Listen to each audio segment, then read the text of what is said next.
Assalamualaikum warahmatullahi wabarakatuh. Alhamdulillah kita bertemu kembali dalam pembelajaran daring pendidikan agama Islam. Pada kali ini kita akan membahas tentang dakwah Islam di Indonesia. Namun sebelumnya mari kita berdoa terlebih dahulu. Bismillahirrahmanirrahim. Raditu billahi robba wa bil islami dina wa bi Muhammadin nabiyya wa rasula. Rabbi zidni ilman nafi'an warzuqni fahman wasi'an. Amin ya rabbal alamin. Para siswa yang berbahagia, masuknya Islam di Indonesia, para pakar sejarah berbeda pendapat. Setidaknya terdapat 3 teori besar yang dikembangkan oleh Ahmad Mansur Suryanegara yang terkait dengan asal kedatangan para pembawanya dan waktu kedatangan Islam di Indonesia. Pertama, teori Gujarat. Islam dipercayai datang dari wilayah Gujarat, India, melalui peran para pedagang India Muslim pada sekitar abad ke-13 Masehi. Kedua, teori Mekah. Islam dipercaya tiba di Indonesia langsung dari Timur Tengah melalui jasa para pedagang Arab Muslim sekitar abad ke-7 Masehi. Ketiga, teori Persia. Islam tiba di Indonesia melalui peran para pedagang asal Persia yang dalam perjalanannya singgah ke Gujarat sebelum ke Nusantara sekitar abad ke-13 Masehi. Baik teori Gujarat maupun teori Persia, keduanya sama-sama menetapkan bahwa Islam masuk di Nusantara pada abad ke-13 Masehi. Namun, teori Mekah menetapkan kedatangan Islam ke Nusantara jauh sebelum itu, yaitu pada abad ke-7 Masehi saat Rasulullah SAW masih hidup. Islam di Indonesia berkembang sangat pesat.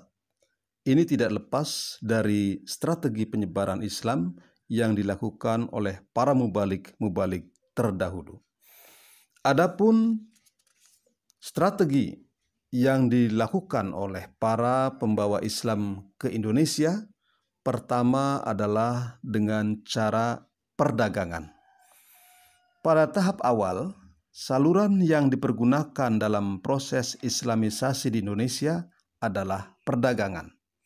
Hal itu dapat diketahui melalui adanya kesibukan lalu lintas perdagangan pada abad ke-7 Masehi hingga abad ke-16 Masehi.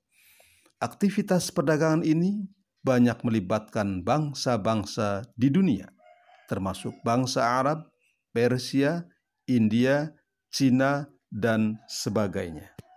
Strategi kedua adalah dengan perkawinan. Dari aspek ekonomi, para pedagang Muslim memiliki status sosial ekonomi yang lebih baik daripada kebanyakan penduduk pribumi. Hal ini menyebabkan banyak penduduk pribumi, terutama para wanita, yang tertarik untuk menjadi istri-istri para saudagar Muslim. Hanya saja ada ketentuan hukum Islam bahwa para wanita yang akan dinikahi harus diislamkan terlebih dahulu. Para wanita dan keluarga mereka tidak merasa keberatan karena proses pengislaman hanya dengan mengucapkan 2 kalimat syahadat tanpa upacara atau ritual rumit lainnya. Strategi yang ketiga yaitu jalur pendidikan. Proses Islamisasi di Indonesia juga dilakukan melalui media pendidikan. Para ulama banyak yang mendirikan lembaga pendidikan Islam berupa pesantren. Pada lembaga inilah para ulama memberikan pengajaran ilmu keislaman melalui berbagai pendekatan sampai kemudian para santri mampu menyerap pengetahuan keagamaan dengan baik. Strategi keempat yaitu tasawuf.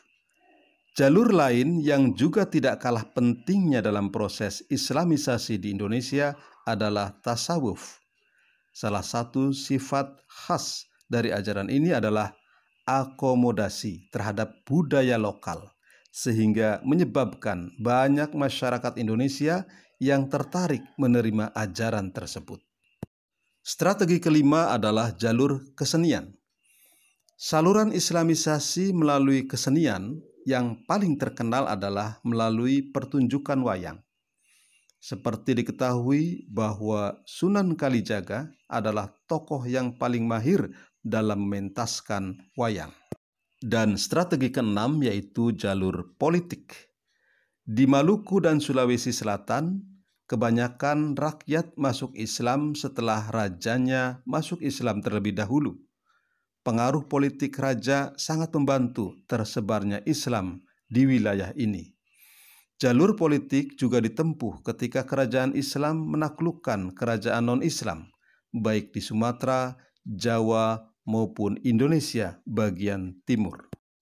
Dengan menjalankan berbagai strategi tersebut, Islam berkembang pesat di seluruh Nusantara, mulai dari Sumatera, Kalimantan, Maluku, Papua, Sulawesi, Nusa Tenggara, dan Pulau Jawa.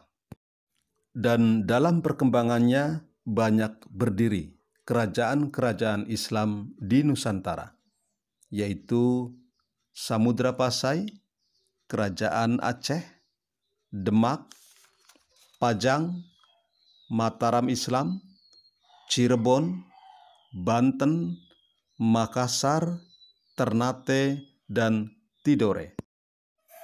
Sejarah telah membuktikan bahwa tidak ada masyarakat yang statis. Semua pasti mengalami perubahan dan perkembangan. Demikian juga dengan perubahan dan perkembangan Islam di Indonesia. Ini dipengaruhi oleh gerakan-gerakan dalam bidang pendidikan dan sosial yang dimotori oleh pertama, sekolah Tawalib di Sumatera. Kedua, Jamiat Khair, yaitu organisasi yang didirikan di Jakarta oleh masyarakat Arab Indonesia pada tanggal 17 Juli 1905. Yang ketiga, Al-Irsyad. Organisasi sosial ini didirikan oleh kaum pedagang Arab di Jakarta. Al-Irsyad memusatkan perhatiannya pada bidang pendidikan dengan mendirikan sekolah dan perpustakaan. Yang keempat yaitu Persyarikatan Ulama. Organisasi sosial kemasyarakatan ini semula bernama Hayatul Qulub, didirikan di Majalengka, Jawa Barat oleh Kiai Haji Abdul Halim pada tahun 1911. Dan pada tahun 1952, Persyarikatan Ulama diubah menjadi Persatuan Umat Islam. Kelima yaitu Nahdlatul Ulama. Nahdlatul Ulama didirikan pada tanggal 16 Rajab 1344 Hijriah atau 31 Januari 1926. Organisasi ini dipimpin oleh Kiai Haji Hashim Asy'ari. Keenam ada Muhammadiyah. Organisasi ini didirikan di Yogyakarta pada tanggal 18 November 1912 oleh Kiai Haji Ahmad Dahlan. Kegiatan Muhammadiyah dipusatkan dalam bidang pendidikan, dakwah, dan amal sosial. Dan ketujuh ada Persatuan Islam atau Persis. Persatuan Islam berdiri pada permulaan tahun 1920-an.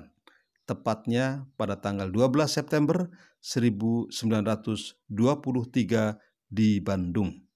Ide mulanya dari seorang alumnus Darul Ulum Mekah bernama Haji Zamzam.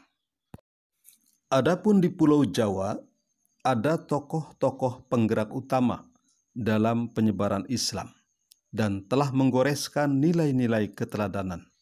Mereka dikenal dengan sebutan Wali Songo, yaitu Wali 9. Berikut adalah nama-nama Wali Songo tersebut. Pertama, Maulana Malik Ibrahim. Nama lainnya adalah Maulana Maghribi. Disebut Maghribi karena asalnya dari Persia. Pusat kegiatannya di Gresik, Jawa Timur. Yang kedua, Sunan Ampel. Nama kecilnya adalah Raden Rahmat yang berkedudukan di Ngampel, Surabaya. Melalui peran beliau lahirlah generasi Islam yang tangguh. Salah satunya adalah Raden Fatah, Sultan pertama Demak. Ketiga, Sunan Giri. Nama aslinya Raden Paku. Beliau adalah murid Sunan Ampel. Pusat kegiatannya di Bukit Giri, Gresik. Keempat, Sunan Bonang. Nama kecilnya adalah Makdum Ibrahim, putra Raden Rahmat yang berkedudukan di Bonang dekat Tuban. Kelima, Sunan Derajat. Nama kecilnya adalah Malik Munih, juga putra Raden Rahmat, dengan pusat kegiatan di daerah Derajat dekat Sedayu, suatu wilayah antara Gresik dan Tuban. Keenam, Sunan Kalijaga. Nama aslinya adalah Joko Said. Pusat kegiatannya di Kadilangu, Demak, Jawa Tengah. Ketujuh, Sunan Gunung Jati. Disebut pula Syarif Hidayatullah. Berkedudukan di Gunung Jati, Cirebon, Jawa Barat. Kedelapan, Sunan Kudus. Berkedudukan di Kudus, Jawa Tengah. Kesembilan, Sunan Muria yang berkedudukan di Gunung Muria dekat Kudus. Demikian sekelumit tentang perkembangan sejarah dakwah Islam di Indonesia. Adapun sikap dan perilaku mulia yang harus kita kembangkan sebagai implementasi dari pelajaran sejarah perkembangan Islam di Indonesia, antara lain pertama, menghargai jasa para pahlawan Muslim yang telah mengorbankan segalanya demi tersebarnya Islam di Indonesia. Kedua, berusaha memahami dan menganalisis sumber-sumber sejarah.